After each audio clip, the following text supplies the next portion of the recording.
Good morning students, welcome online classes. Student, हमने अपने पिछले वीडियो के अंतर्गत भूगोल विषय के परिचय के संदर्भ में पढ़ा और हमने जाना कि भूगोल विषय है उसका संबंध किन किन क्षेत्रों से है। भूगोल विषय को हमने दो शाखाओं के अंतर्गत मुख्य रूप से पढ़ा, भौतिक भूगोल और मानव भूगोल। मानव भूगोल मानवीय क्रियाओं का अध्ययन है, भौतिक भूगोल भौतिक क्रियाओं का अध्ययन है। हमारे इस पाठ्यक्रम में जो भौतिक भूगोल है उसके संदर्भ में हमने पढ़ा, भौतिक भूगोल की परिभाषाएं पढ़ी, भौतिक भूगोल की क्या प्रकृति होती है, भौतिक भूगोल के विषय क्षेत्रों के बारे में हमने अध्ययन किया। साथ ही साथ भौतिक भूगोल का हमारे जीवन में अध्ययन की दृष्टि से क्या महत्व है वो हमने पढ़ा। आज जो हम अगली यूनिट जो पढ़ने जा रहे हैं वो है हमारी पृथ्वी जो है उसके उद्भव और विकास, यानी भौतिक भूगोल का पहला पार्ट है भू-आकृतिक विज्ञान। कौन सा है? भू-आकृतिक विज्ञान। इस भू-आकृतिक विज्ञान के अंतर्गत हम जो पढ़ेंगे कि हमारी पृथ्वी है उसका उद्भव, उसका विकास कैसे हुआ, पृथ्वी की आंतरिक संरचना कैसी है, महाद्वीप महासागर कैसे बने, ये सारी क्रियाएं हम किसमें पढ़ेंगे? भू-आकृतिक विज्ञान के अंतर्गत। तो इस शाखा में जो भू-आकृतिक विज्ञान है इसमें जो पहला बिंदु आज हम पढ़ने जा रहे हैं पृथ्वी का उद्भव एवं विकास। तो विद्यार्थियों, पृथ्वी के उद्भव और विकास की बात हम करें तो पृथ्वी का जो उद्भव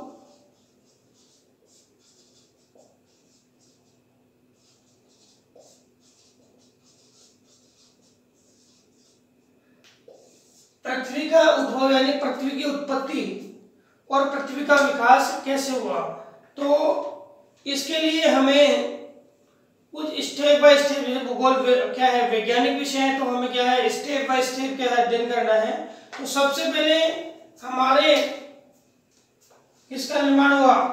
ब्रह्मांड का निर्माण हुआ। ब्रह्मांड के बाद आपके ब्रह्मांड में जो कण है उन्हीं के माध्यम से किसका? तारों का निर्माण हुआ। फिर किसका हुआ? ग्रहों का निर्माण हुआ। और इसी ग्रह निर्माण प्रक्रिया में आपकी किसकी? पृथ्वी का निर्माण हुआ। और ग्रहों के साथ ही किसका? उपग्रहों का निर्माण हुआ। तो ये निर्माणक प्रक्रिया स्टेप बाय स्टेप चली। इसी प्रक्रिया के अंतर्गत हम प्रथम जो ब्रह्मांड निर्माण है इस क्रिया को पढ़ते हैं कि ब्रह्मांड का निर्माण कैसे हुआ, क्या वैज्ञानिकों के साक्ष्य है ब्रह्मांड निर्माण के संदर्भ में। तो पहला देखते हैं कि ब्रह्मांड की उत्पत्ति कैसे हुई। ब्रह्मांड की उत्पत्ति कैसे हुई? तो ब्रह्मांड की उत्पत्ति के संदर्भ में एक सर्वमान्य साक्ष्य है, वो है आपकी बिग बैंग थ्योरी या बिग बैंग सिद्धांत। इसके संदर्भ में सबसे पहले देखें तो जॉर्ज लेमेतर 1867 में जॉर्ज लेमेतर ने अपना पक्ष रखा। जॉर्ज लेमेतर के पक्ष के बाद आधुनिक दृष्टि से देखें तो 1920 में एडविन हब्बल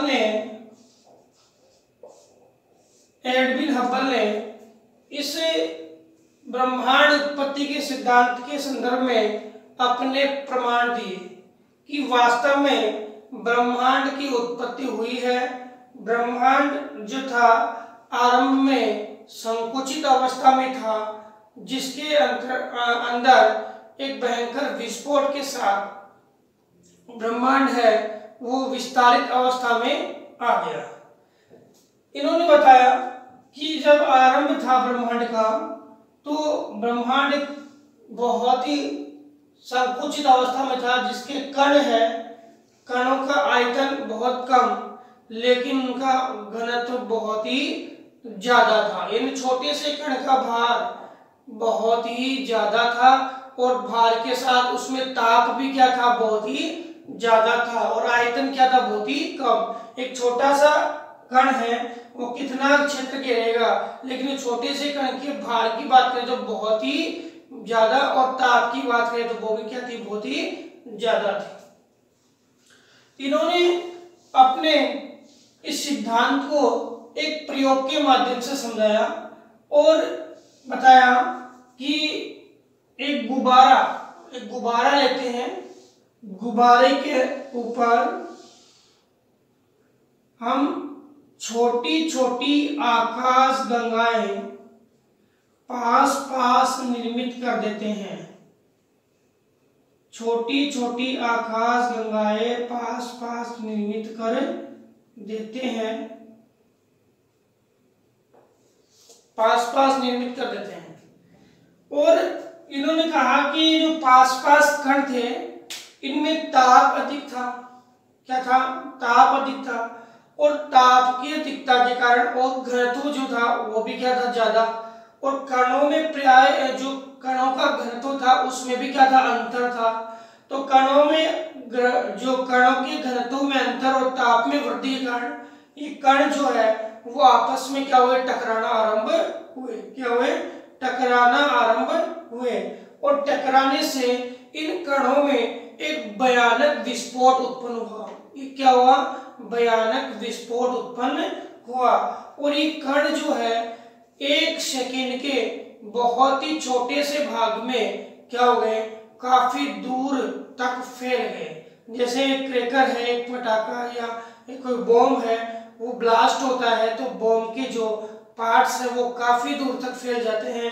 वही रूपरेखा इस ब्रह्मांड उत्पत्ति के रूप दौरान हुई। इन्होंने कहा कि ब्रह्मांड आरंभ में जो संकुचित अवस्था में था, इसमें आपसी कणों के घर्षण के कारण जैसे ही इसमें विस्फोट हुआ तो यह जो संकुचित रूप था यह विस्तृत रूप में बदल गया। जैसे हमने गुब्बारे में हवा डाली तो ये क्या हो गया, कण हमें दूर दूर दिखाई देते हैं, दूर दूर दिखाई देते हैं। यानी जब विस्फोट हुआ तो विस्फोट के एक सेकंड के कुछ अल्पांश में ही ये भाग है काफी दूर तक फैल गए, और बाद में इनकी गति क्या हो गई, धीमी हो गई। यानी मतलब इनके जो दूर जाने की गति है वो क्या हो गई, धीमी हो गई। और बताया जाता है कि 3 लाख वर्षों में लगभग 4500 केल्विन तापमान में क्या आ गई, कमी आ गई। किसमें, ब्रह्मांड के तापमान जो बिल्कुल ताप वाला था, तो जब कण दूर दूर हुए तो घर्षण की क्या आ गई, कमी, और जो तापमान था उसके अंदर 3 लाख वर्षों में 4500 केल्विन की क्या आ गई, कमी आ गई। और इस स्थिति में परमाणु, जो परमाणु तत्व है उनके निर्माण की अभिक्रिया आरंभ हो गई। तो ब्रह्मांड उत्पत्ति के संदर्भ में बताया जाता है कि ब्रह्मांड की उत्पत्ति लगभग 13.7 अरब वर्ष पूर्व हुई, 13.7 अरब वर्ष पूर्व हुई। और ब्रह्मांड की उत्पत्ति के दौरान हम देखें तो ब्रह्मांड की उत्पत्ति है वो समस्त आपके जितने भी ब्रह्मांड के तत्व है, तारे हैं, आपके आकाश गंगाएं हैं, आपके ग्रह है, उपग्रह है, सभी के निर्माण का आरंभिक स्वरूप माना जाता है।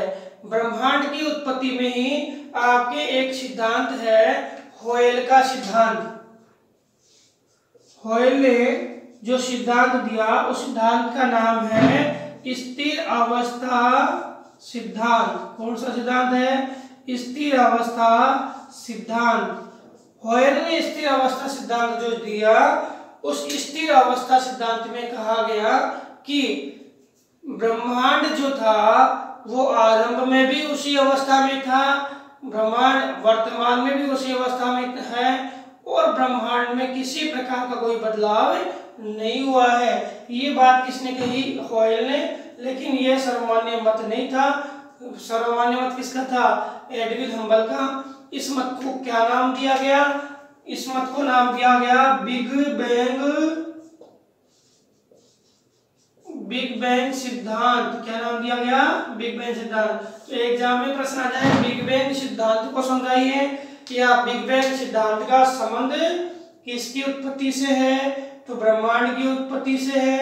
और बिग बैंग सिद्धांत के संदर्भ में पहला मत आपका जॉर्ज लेमेटर, और आधुनिक मत में 1920 में किसने दिया? एडविन हब्बल ने। एडविन हब्बल ने क्या बताया कि ब्रह्मांड जो था आरंभ में संकुचित अवस्था में था, जिसका आयतन कम, घनत्व और तापमान सर्वाधिक था। इन्होंने एक प्रयोग के माध्यम से हमें ब्रह्मांड की उत्पत्ति के संदर्भ में समझाया कि ब्रह्मांड जो है आरंभ में संकुचित अवस्था में था, जिसमें कणों के आंतरिक भागों में आपसी घर्षण के दौरान क्या हुआ? विस्फोट हुआ। और इस भयंकर विस्फोट से ब्रह्मांड है वो क्या हो गया? ब्रह्मांड के पदार्थ है वो असंख्य आकाश गंगाओं में विभक्त हो गए और कई प्रकाश वर्षों में क्या हो गए? फैल गए। और इसने गुब्बारा फुला करके और एक प्रयोग के माध्यम से बताया, जिस प्रकार संकुचित था उसी प्रकार क्या हो गया? फैल गया। छोटे से अल्पांश में काफी दूरी में फैल गया। फिर इसके फैलने की दर है वो क्या हो गई? कम हो गई। और साथ ही तापमान में भी क्या आ गई? गिरावट आ गई। और अंत में देखें तो तापमान की गिरावट के बाद इसमें परमाणु तत्वों का निर्माण भी होना आरंभ हो गया। और परमाणु तत्व है वो किसकी उत्पत्ति में सहायक है? तारों की उत्पत्ति में सहायक है। तो इस प्रकार हमने ब्रह्मांड उत्पत्ति से संबंधित सिद्धांत पढ़ा, समझ में आ गया होगा। अब हम जो दूसरा सिद्धांत पढ़ेंगे, ब्रह्मांड के बाद किसका निर्माण? भाई ब्रह्मांड की उत्पत्ति कब हुई? 13.7 अरब वर्ष पूर्व। अब धीरे धीरे काफी वर्ष लगे और ये जो कण थे वो परमाणु अभिक्रिया में आए और फिर बाद में किसका निर्माण हुआ? तारों का निर्माण हुआ। तो हम आगे देखते हैं कि तारे कैसे बने, तारों का निर्माण कैसे हुआ। और तारों के निर्माण के अंतर्गत देखें तो सूर्य क्या है? एक तारा है। सूर्य क्या है? एक तारा है। आकाशगंगाएं क्या होती है? आकाशगंगाएं क्या होती है एक बार देख लेते हैं। आकाशगंगाएं क्या है? आकाशगंगाएं असंख्य तारों का समूह होती है। आकाशगंगा क्या होती है? असंख्य तारों का समूह होती है।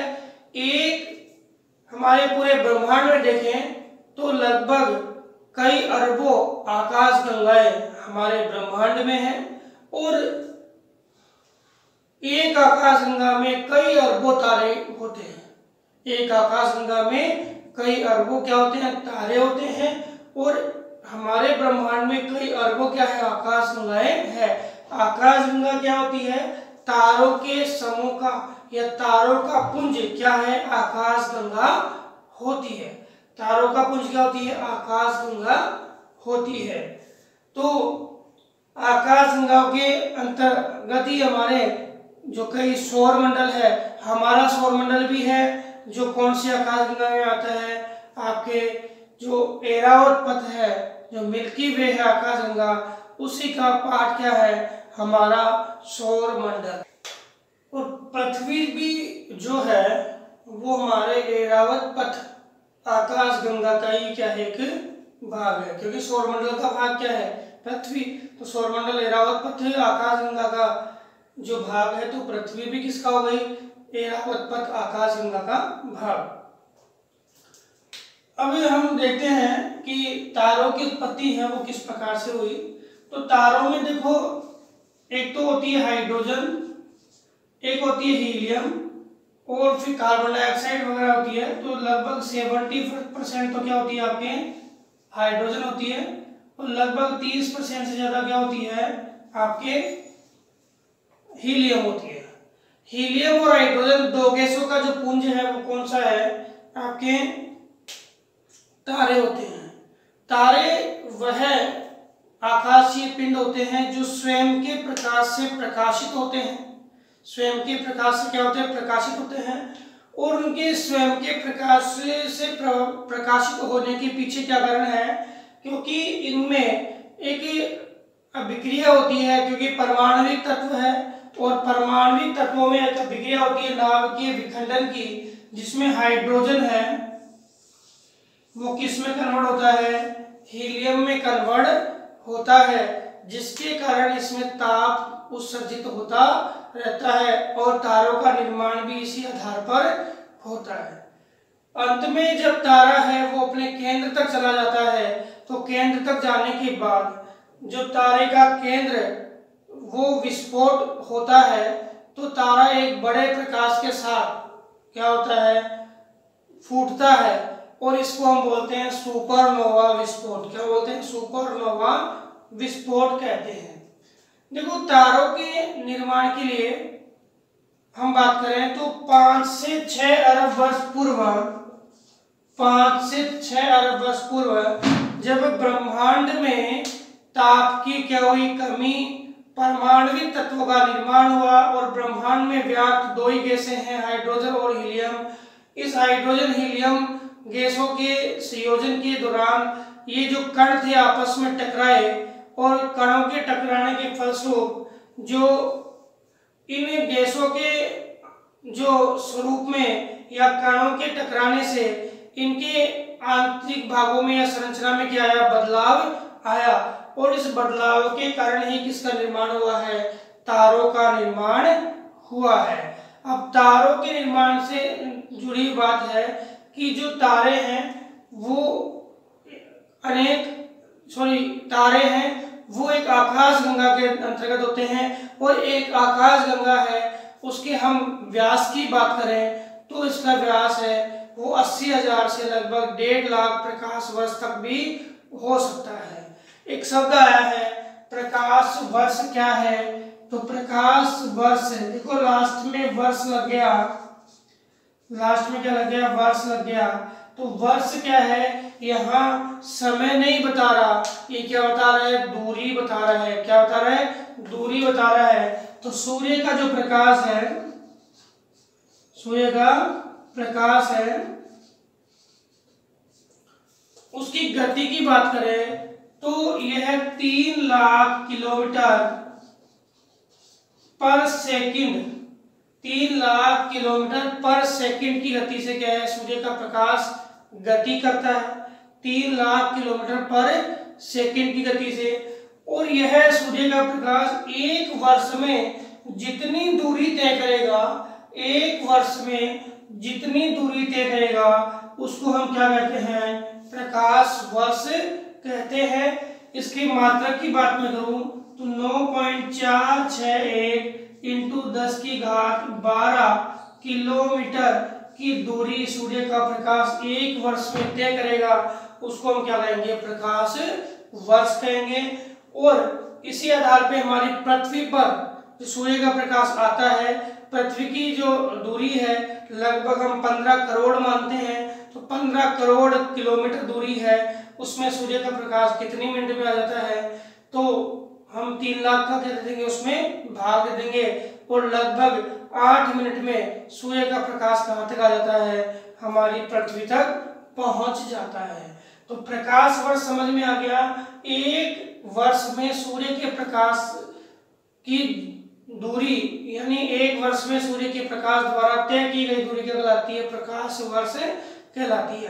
तो तारों की उत्पत्ति देख रहे थे कि तारों की उत्पत्ति लगभग अपने 5 से 6 अरब वर्ष पूर्व मानी जाती है, 5 से 6 अरब वर्ष पूर्व मानी जाती है, जिसमें ब्रह्मांड में व्याप्त जो पदार्थ है उनके पदार्थों में क्या हुआ, संयोजन हुआ और पदार्थों में hydrogen, helium, carbon dioxide, nitrogen आदि गैसें मिलकर के और किसका निर्माण किया, एक पुंज का निर्माण किया। इस पुंज में जो हाइड्रोजन है वो हीलियम, हाइड्रोजन और हीलियम गैस है, उसमें क्या हुआ, संयोजन हुआ, हाइड्रोजन है वो हीलियम में क्या होने लगी, कन्वर्ट होने लगी और यहाँ पे नाभिकीय विखंडन की क्रिया आरंभ हुई और यही आपके तारों के निर्माण का, संलयन से तो तारे बनते हैं और विखंडन से क्या है, वो तारे अपने प्रकाश को उत्सर्जित करते हैं।